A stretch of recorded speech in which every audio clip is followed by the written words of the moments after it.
Hi friends, വീഡിയോയിലേക്ക് സ്വാഗതം. ആരോഗ്യക്ഷേമ പ്രവർത്തനങ്ങൾ നോക്കാം. ആദ്യമായി ആർദ്രം മിഷൻ എന്നാണ്. ആർദ്രം മിഷൻ കേട്ടോ. നവകേരള പദ്ധതിയുടെ ഭാഗമായി ആരംഭിച്ച പദ്ധതിയാണിത്. കേരളത്തിലെ വിവിധ സർക്കാർ ആശുപത്രികളുടെ സമഗ്ര വികസനമാണ് ഇതിൻ്റെ ലക്ഷ്യം.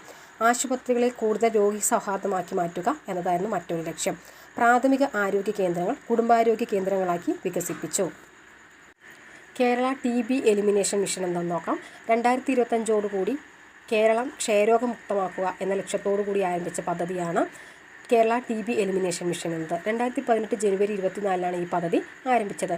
എയ്ഡ്സ് ബോധവൽക്കരണത്തിനായി ആരംഭിച്ച പദ്ധതിയാണ് ആയുർദളം. അപ്പോൾ എന്താണ് ആയുർദളം എന്താണെന്ന് ചോദിച്ചാൽ എയ്ഡ്സ് ബോധവൽക്കരണത്തിനായിട്ട് ആരംഭിച്ച പദ്ധതിയാണ് ആയുർദളം. ലഹരി വിരുദ്ധ ബോധവൽക്കരണം സുബോധം എന്താണ് ലഹരി വിരുദ്ധ ബോധവൽക്കരണ പരിപാടിയാണ് സുബോധം എന്നത്. സൗജന്യ ക്യാൻസർ ചികിത്സാ പദ്ധതിയാണ് സുഹൃതം. അപ്പോൾ സൗജന്യ ക്യാൻസർ ചികിത്സാ പദ്ധതി സുഹൃതമാണ്. സുഹൃതം പദ്ധതിയുടെ അംബാസിഡർ ആരാണെന്ന് ചോദിച്ചാൽ മമ്മൂട്ടിയാണ് സുഹൃതം പദ്ധതിയുടെ അംബാസിഡർ.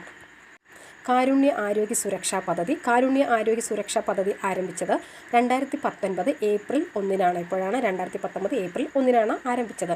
നിലവിലുള്ള വിവിധ ആരോഗ്യ പദ്ധതികളെ ഏകോപിപ്പിക്കുക എന്നതായിരുന്നു ലക്ഷ്യം. NCD സ്ക്രീനിങ് എന്താണെന്ന് ചോദിച്ചാൽ നൺ കമ്മ്യൂണിക്കബിൾ ഡിസീസ് എന്നതാണ്.